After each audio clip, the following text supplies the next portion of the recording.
राजकुमारी द्रौपदी को किस कारण से करना पड़ा था पांचों पांडव से विवाह।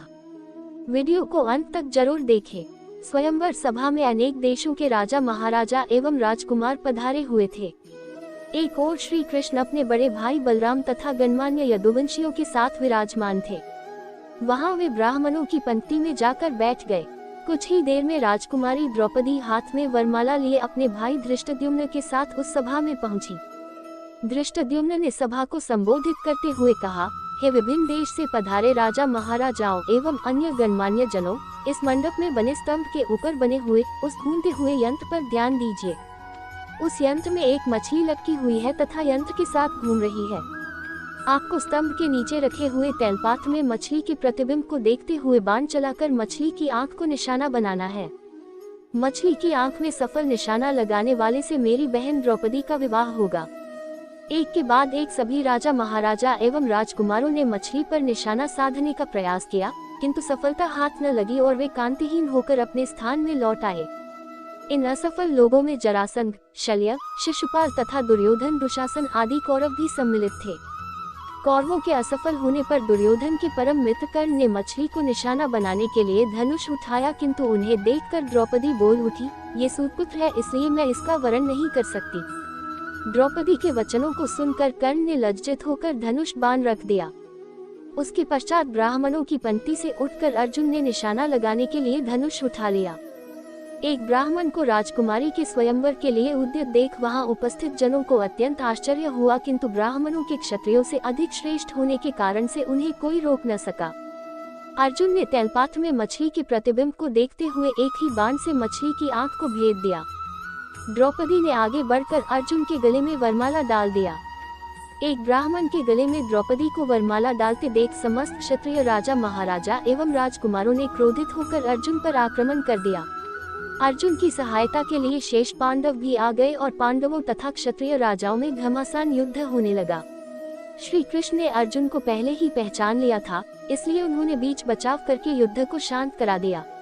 दुर्योधन ने भी अनुमान लगा लिया कि निशाना लगाने वाला अर्जुन ही रहा होगा और उसका साथ देने वाले शेष पांडव रहे होंगे। वारणावत के लाक्षागृह से पांडवों के बच निकलने पर उसे अत्यंत आश्चर्य होने लगा। पांडव द्रौपदी को साथ लेकर वहां पहुंचे जहां वे अपनी माता कुंती के साथ निवास कर रहे थे। द्वार से ही अर्जुन ने पुकारकर अपनी माता से कहा, माते, आज हम लोग आपके लिए एक अद्भुत भिक्षा लेकर आए हैं। उस पर कुंती ने भीतर से ही कहा, पुत्रों, तुम लोग आपस में मिल बांट उसका उपभोग कर लो। बाद में ये ज्ञात होने पर कि भिक्षा वधू के रूप में है, कुंती को अत्यंत पश्चाताप हुआ, किंतु माता के वचनों को सत्य सिद्ध करने के लिए कुंती ने पांचों पांडवों को पति के रूप में स्वीकार कर लिया। पांडवों के द्रौपदी को साथ लेकर अपने निवास पर पहुंचने के कुछ काल पश्चात उनके पीछे पीछे कृष्ण भी वहां पर आ पहुंचे। कृष्ण ने अपनी बुआ कुंती के चरण स्पर्श करके आशीर्वाद प्राप्त किया और सभी पांडवों से गले मिले।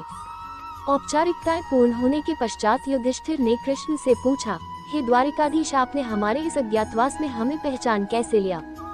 कृष्ण ने उत्तर दिया, भीम और अर्जुन के पराक्रम को देखने के पश्चात भला मैं आप लोगों को कैसे न पहचानता। सभी से भेंट मुलाकात करके कृष्ण वहां से अपनी नगरी द्वारिका चले गए। फिर पांचों भाइयों ने भिक्षावृत्ति से भोजन सामग्री एकत्रित किया और उसे लाकर माता कुंती के सामने रख दिया। कुंती ने द्रौपदी से कहा, देवी, इस भिक्षा से पहले देवताओं के अंश निकालो, फिर ब्राह्मणों को भिक्षा दो, तत्पश्चात आश्रितों का अंश अलग करो। उसके बाद जो शेष बचे उसका आधा भाग भीम को और शेष आधा भाग हम सभी को भोजन के लिए परोसो। पतिव्रता द्रौपदी ने कुंती के आदेश का पालन किया। भोजन के पश्चात कुशासन पर मृगचर्म बिछाकर वे सो गए। द्रौपदी माता के पैरों की ओर सोई।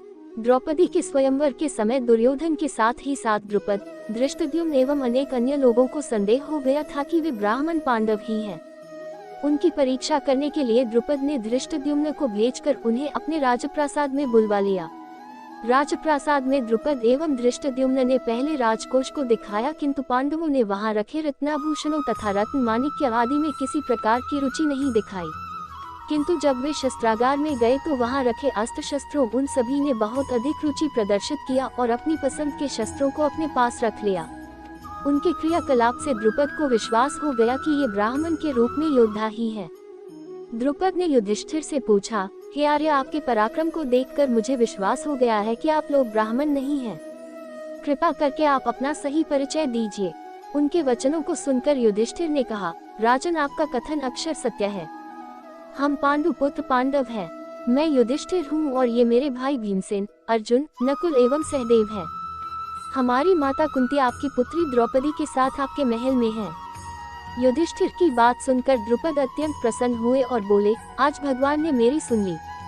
मैं चाहता था कि मेरी पुत्री का विवाह पांडु के पराक्रमी पुत्र अर्जुन के साथ ही हो। मैं आज ही अर्जुन और द्रौपदी के विधिवत विवाह का प्रबंध करता हूँ। इस पर युधिष्ठिर ने कहा, राजन, द्रौपदी का विवाह तो हम पांचों भाइयों के साथ होना है। ये सुनकर द्रुपद आश्चर्यचकित हो गए और बोले, ये कैसे संभव है?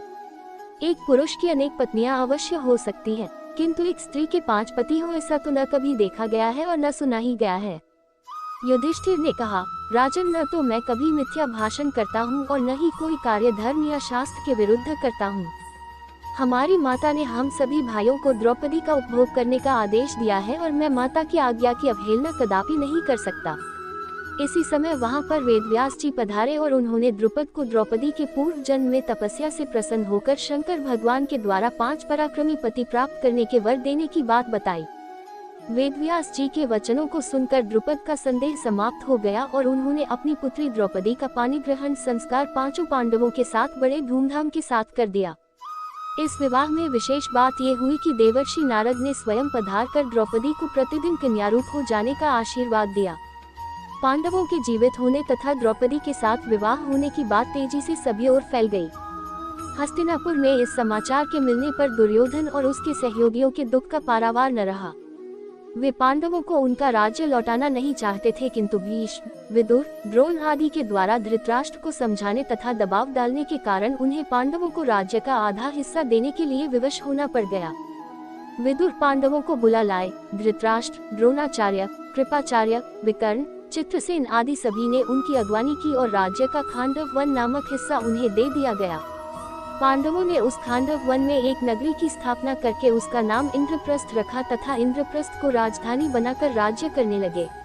युधिष्ठिर की लोकप्रियता के कारण कौरवों के राज्य के अधिकांश प्रजाजन पांडवों के राज्य में आकर बस गए। वीडियो अच्छा लगे तो चैनल को सब्सक्राइब जरूर करें।